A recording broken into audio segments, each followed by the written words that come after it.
In this episode, we take a look at some of the more insightful life lessons illustrated in the book, The Alchemist.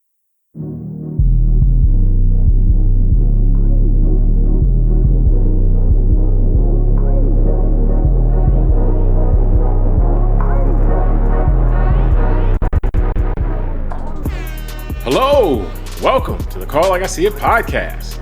I'm James Keys, and joining me today is a man whose thought process can really nourish your brain and other parts of your body. Tunde Ogunlana. Tunde, are you ready to give the people some soul food today? Of course, man. Let's do it.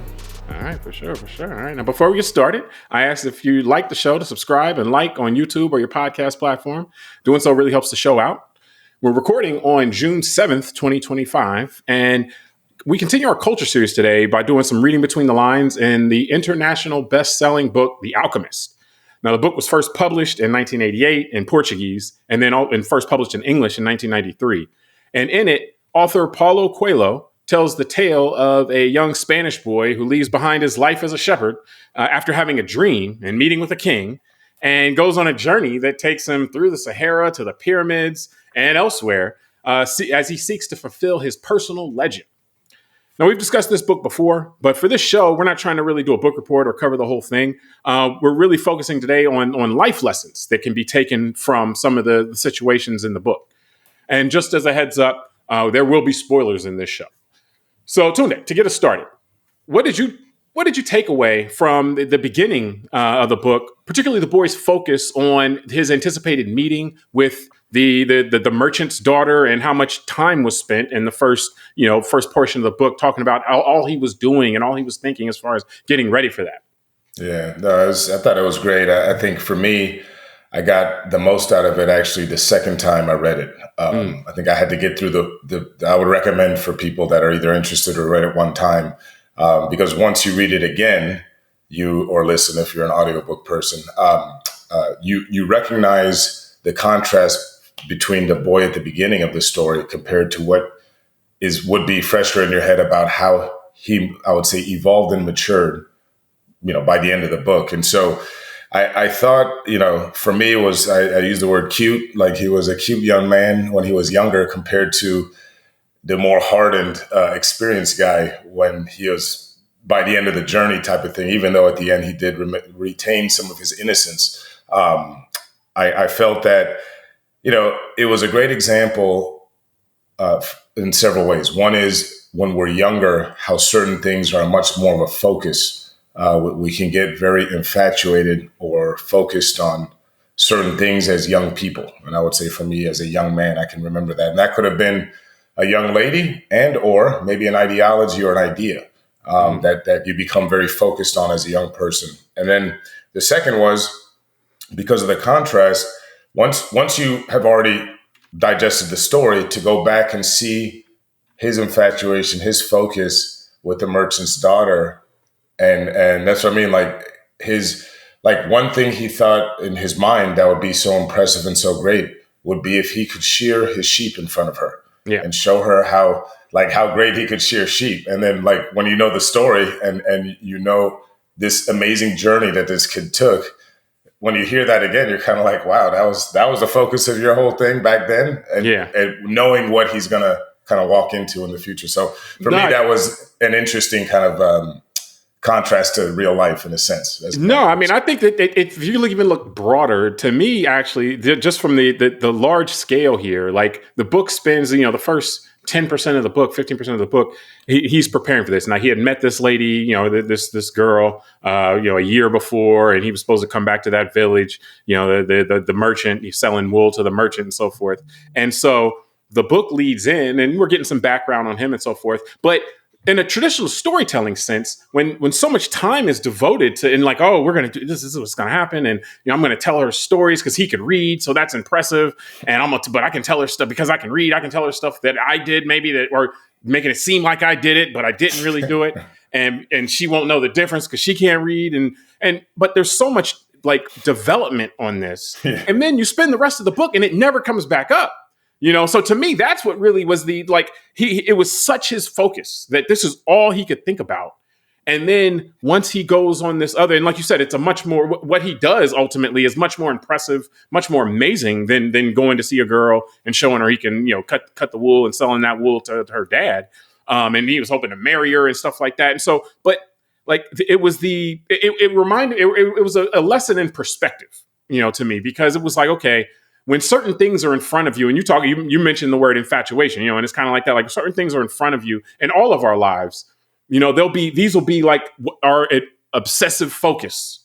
But then if you scale out a year or 2 years or something, and you look at some of these things that maybe you focused on so much and were so important to you at one given time, it's like, this was a blip in my life. This was something that, I barely can remember and I haven't thought about in years, And so to me, that was kind of, it was the lesson in perspective, that when the perspective was low, when we just meet the guy and we're at the very beginning of the book, we understood this girl in this meeting to be a very important thing. Once you finish the whole book, like you said, you really appreciate it the second time through, because it's like, oh, I'm just reading this part to get to the next part. Because this part is just, this is flyover part of the book, really, only to set up the idea that, again, that this growth that he's going to go on. Yeah, and that's why I would recommend people going through the book more than once, because it took going through it again to realize what you're saying, that these are kind of flyover parts. And it's funny because I wrote a few notes here. I mean, first of all, Paulo Coelho is a great author. I mean, the way I wrote down one of the descriptions. He says that the girl had eyes that vaguely recalled the Moorish invaders, and I just thought, like, that's cool. It puts you in that scene of that region of the world. This kind of Spain, the Mediterranean, and all that, and it's a good reminder that this whole region. The book itself, the fact that he went to seminary school. It said that he spoke Arabic, Portuguese, Spanish, and Latin, or something like that. And it's just like Coelho. Yeah, Coelho. Yeah. Well, no, I mean, but he talked about Santiago the kid. Remember that the parents put him through seminary school, but he wanted to become a shepherd. So he didn't learn the Arabic till he went to Africa. Yeah. Well, he was fluent in many languages. Maybe Arabic was, but they said specifically Spanish, Portuguese. The whole point is not for us to get bogged down into which language. Yeah. My point is he was educated, like you said, he was literate. And I was just clarifying. So you're talking about Santiago. Yeah. I'm talking about the kid. What I'm saying is it's a reminder when I just read the part about the young lady's Moorish eyes and blah, blah, blah. That region of the world, the diversity of it, the fact that the Mediterranean has all of this diversity. He was a Christian kid that went to a seminary school, but yet within a short period of time of his life, he's over in Egypt, speaking Arabic, like you're saying, and on this caravan. So I would say it's a much different feel than you and I growing up, right? You and I through the Appalachian Trail between you and Ohio and me in DC, Maryland. So that's why to me it was just another reminder, like, wow, this story is set in a part of the world where there was also a lot of change and a lot of differences. And the story kind of sets this. He starts as a young kid that started in the seminary school in Spain as a Catholic, clearly, and all this stuff. And then he even talks about the stories of the Crusades. And just, again, as an American, it was an interesting, like, okay, so this part of the world had all this stuff. And it's kind of like, this is the story of this one kid in this, but the backdrop of this whole Mediterranean stuff, and he's kind of experiencing it all. It's with a lot of interesting. No, I feel you, because it's like, even part of the book. I mean, he decides to go on this journey, and he's like, okay, well, I'll go from Spain to Africa, and it's like, he hops on a boat and he's there in a couple hours. Exactly. And these aren't like huge ships; these are like little, little. That's what I mean. Like, you and I weren't doing that when we were like, late teens, early 20s, whatever it is. Like that's like you were like, oh yeah, I'm gonna go to Pennsylvania is exactly. For me. I'm gonna go to Kentucky. Like, oh yeah, that's kind of crazy. So it is to be able to jump, and part of the culture shock is part of his growing. In that sense. Yeah, exactly. And he's like, when he does go to these different places that are so close and learn, and it's like has to adapt and learn and so forth, and it's very different. An hour or two away. So second thing I wanted to look at with you though was further along in the book when he's on the journey, and part of the journey to get from Western Africa, Northwestern Africa, where Spain, where you jump over the strait, and come through, and then you're in Northern Africa and Northwest. To get to Egypt, is northern still, but it's on the east. So in between those two, the Sahara Desert. So a large part of the book is about the preparing to and then getting across the Sahara, and which it's done in a caravan. And which is also one of these things that transports you to this place. Like, wow, that's so different than the way we travel now. Also, but then also just this landmass that they're dealing with, this huge desert. But what person he meets, on this trip and gets to know pretty well is referred to as the Englishman. And the Englishman is where we first learn about this idea of an alchemist. And he's like, the Englishman is actually looking for the alchemist. The boy wasn't looking for the alchemist, but the boy learns about the alchemist from the Englishman. So the Englishman's like what he's looking for from the alchemist and what he's bringing to the table in terms of his goal with the alchemist really does inform his interactions with the subsequent interactions with the alchemist, and versus the boy's subsequent interaction with the alchemist. So what do you make of this distinction, between how the Englishman ultimately interacted with the alchemist and what he was bringing, to that interaction versus the boy's interaction with the alchemist? And we'll explain, kind of more as we go through, but I want to get right to your reaction as well.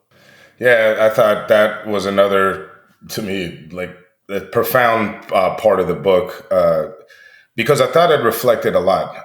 Number one, I would say from a macro 30,000 feet of humans, I think it tried to tell the story or allegory about the type of people who are looking for things, but those things might be right in front of them.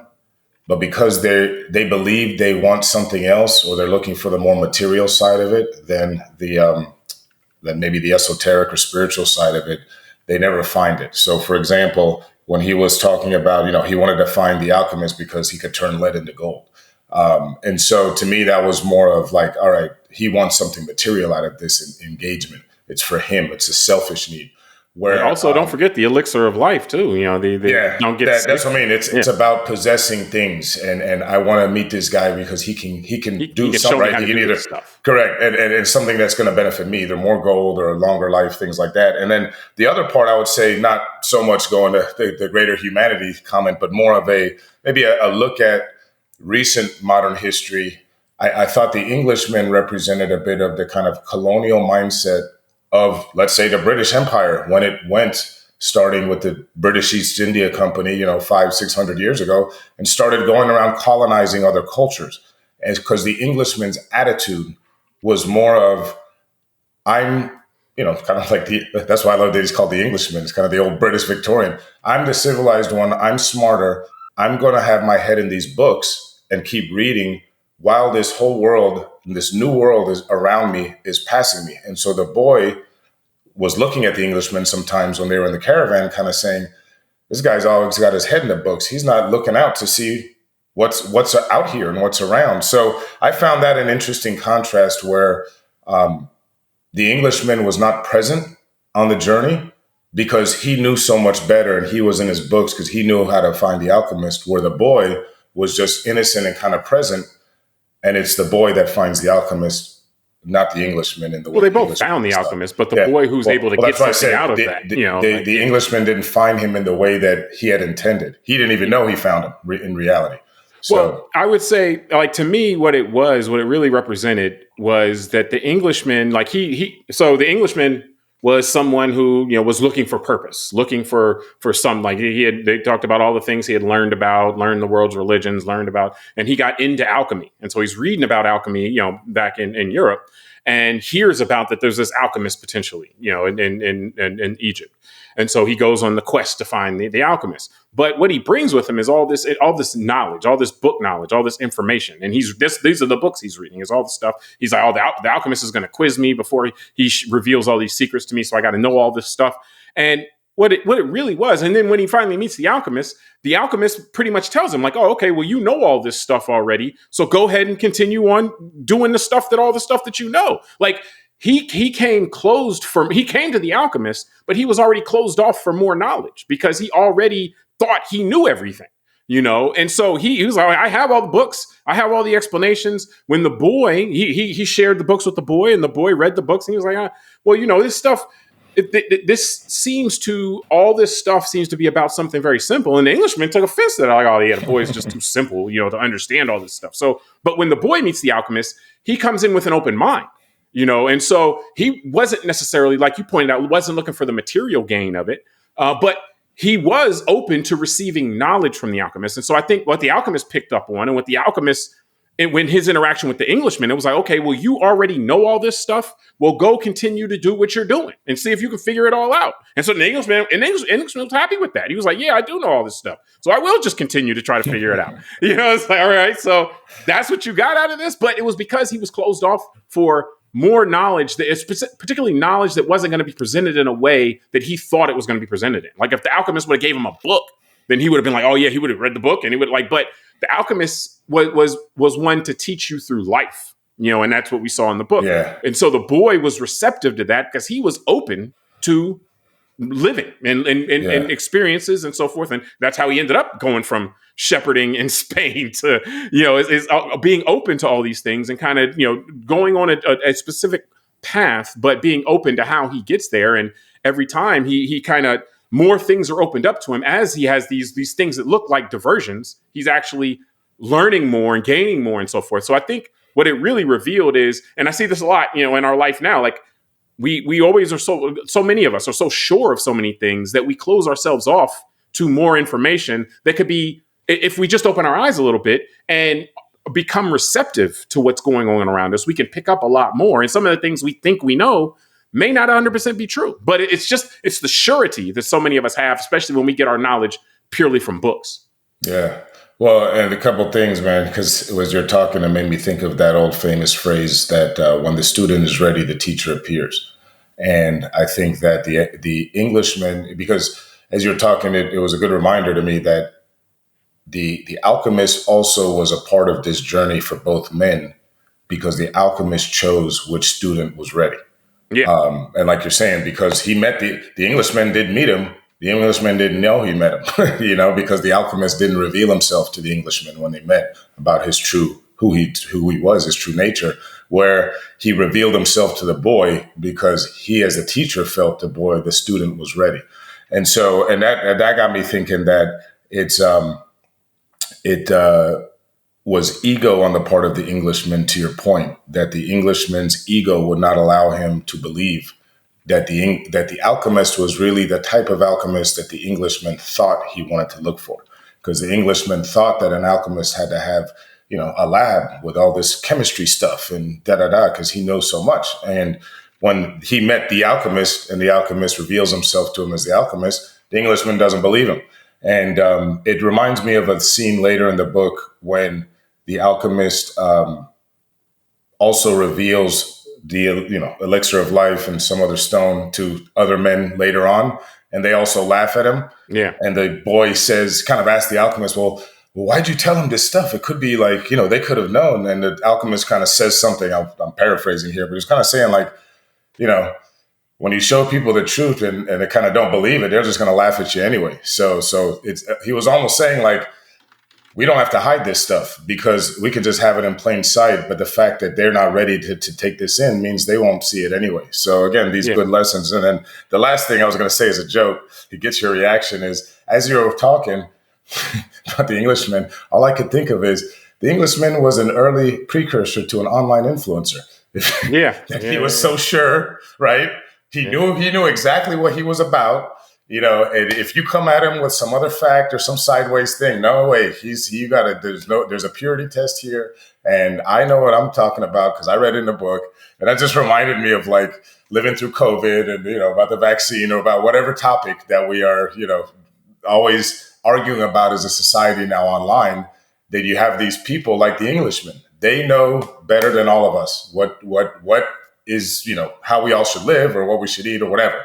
And that's why as you're talking I about think that's part of the human experience. Like, yeah, that's what I mean. I think there's a comfort in feeling like we have a good handle on like what's all going on around us, and there's a discomfort in feeling like we may not know everything. And so some people aren't able to really deal with that discomfort, and so they do take little knowledge and then make that make that everything and say, okay, I have my little knowledge. It's not like you have no knowledge, but you have my little knowledge. I lack perspective, but nonetheless, I'm going to take this little knowledge and kind of wall up and close up any ability to receive more information that could question that, may actually broaden my understanding if I took it in, but I don't want to, because I don't want anything to question what I already know. And so even with, again, I think it's very significant, like when the Englishman meets the alchemist, and he talks to the alchemist, and the alchemist, he tells him to just continue. Like, oh, okay. So the Englishman's like, okay, I know I need to boil or heat this metal, and I need to do this, I need to do that. And English alchemist is like, okay, yeah. So you know all this stuff. Okay, so go do that stuff. It's like he's not sitting there saying, alchemist, what can I do to be more like you? Like, that's not his approach. When he finally meets the guy, he's not asking him how he can, what he can do. He's not open to be taught.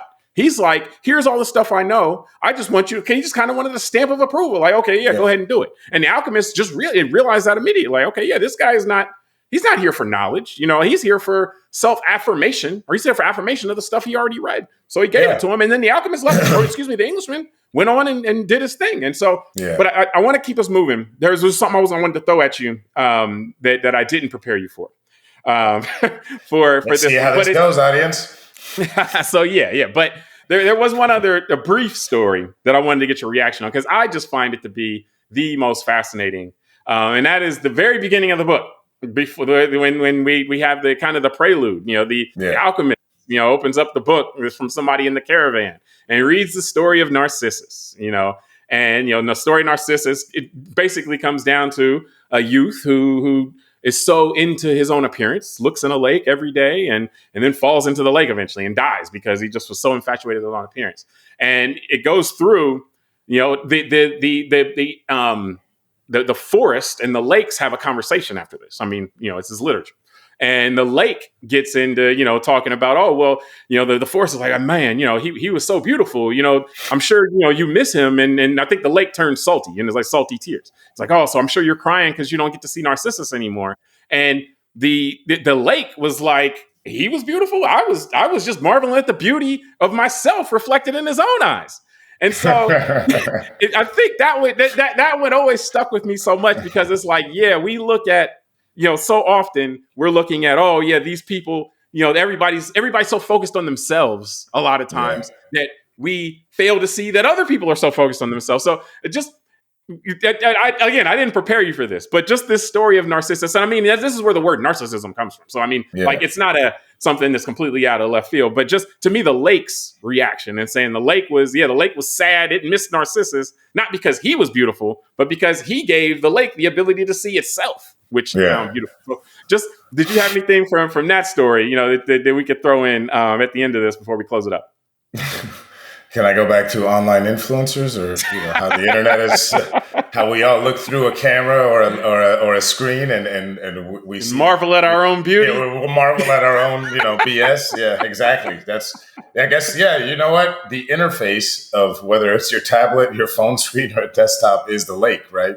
And we're looking through one end, staring at something we think is great, while someone else is looking at the other end, doing the same, thinking that their own thing is great.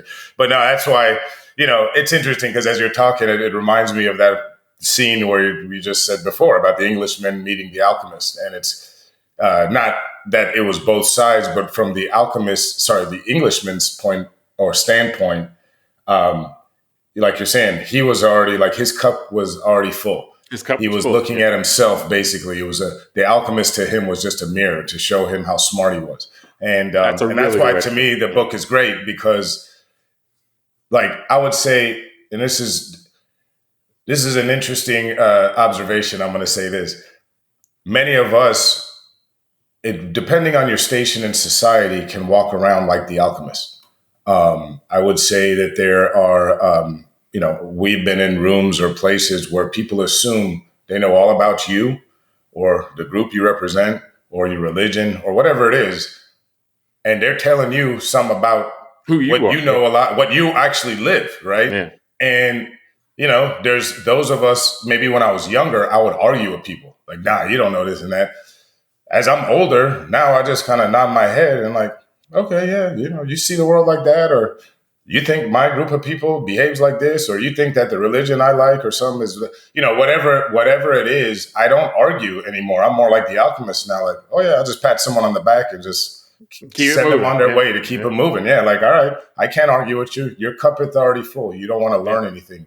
And so that to me is, I don't know if that. No, I don't know. I got from the lake and Narcissus back to the Englishman. I like it. I like it. I mean, that's it was meant to throw you off. This is what happens when you don't prepare me. Hey, man, it was meant. I thought we got something out of that. For me, though, actually, what I would say about this, obviously, I knew this was coming, but nonetheless, this reminded me of kind of the evolution of Instagram. Because like a lot of people may not recall, but Instagram evolved initially about people sharing, like the camera was facing outward. And so people shared pictures of things that they saw. So I see this, I'm going to take this picture and I'm going to share it on Instagram. That was kind of the way Instagram was used primarily initially. Whereas now, what Instagram has evolved into primarily now is the camera is not facing outward anymore. The camera got turned around and is facing towards the person who's posting. So like so much of Instagram now, if you go on, is you're seeing the people that are being posted. And so that to me, it reminded me of the Narcissus story. It's like, oh yeah, let me reflect this beauty back and let everybody see this. Yeah. I know there's beauty out there too. There's beauty, plenty of places to look where you can see beauty. But what you really want to see is, let me turn this camera on. Yeah. No, give you this beauty right here. So I think honestly, James, these are all, just to make the point, I think these are all, like, just like you pointed out with the Englishman, like these are all stories where we can see ourselves or parts of ourselves or people we know in them. Like these are human, characteristics that we're talking about here. And so it's not a surprise that we see these things in the world around us, which is kind of why we decided to do this conversation. Yeah. No, and I'll just finish with this. Like, it's interesting as we finish this conversation and kind of your comments about Instagram and just us talking about social media. I think social media, and like you said, the ability of the technology for us to turn it around on ourselves. Because, it's a very interesting point you make. Imagine if cell phone manufacturers never made a camera that faces the selfie on the front of the camera, only on the back. Honestly, James, how different would the world be right now? People wouldn't be doing selfies like they do, all that stuff. And I think you're right. I think they would find a way. Well, they could, but it wouldn't be as easy. But it would be like if social media couldn't be put on a phone and only on a desktop, right? Like people would still go on it, but you just wouldn't sit in front of your computer for 6 hours a day. It just wouldn't, be practical. So that's what I'm saying, James. Like, I feel like your breakdown of this got me to realize why I think so many people in our culture now feel a little just bit weird and uneasy about where we all are in our discourse as a society, because it's almost like we have this mass narcissistic psychosis for a large part of the population. I'm not going to say everybody or everybody that's online, but similar to a story we did recently about politics and a politician who did a lot of stuff online. It's like the online world attracts a lot of people that already fall into maybe this narcissistic or self-interested state of mind. And I think that's why when we go on certain platforms, the discourse just looks very ugly, because people are just constantly triggered because they're being upset about things that don't match whatever they're so passionate about. And, it's well, if you think about it, though, it makes sense because, that's a way for engagement. And so I think that in fact, it's the lake, looking back and being sad, and now he's salty, right? Like I said, you saying that made me realize we all got a bunch of lakes here. Everyone went from freshwater to saltwater. That's the environment we've created. It's like those values are what's promoted primarily, and so that's why, yes, in our society we see that a lot, because that is what we're actually that what we do. The way our systems are set up are to promote those behaviors. So if you're a person who is kind of like that, then you're going to lean more into it. And if you're a person who that's just the way you are, that's the way you operate, you're going to thrive in the environment. So it's just kind of those are the values that get reinforced the most. So that's what we're around the most. So it's just interesting to see, but nothing new under the sun. Just certain things might take additional prominence in certain type of situations or environments. So, but no, I think we'll wrap this topic from there. We appreciate everybody for joining us on this episode of Call Like I See It. Subscribe to the podcast, rate it, review it, tell us what you think, send it to a friend. So next time, I'm James Keys. I'm Tunde Ogunlana. All right, and also we'll have a call out this week, so check that out as well. And we'll talk to you soon.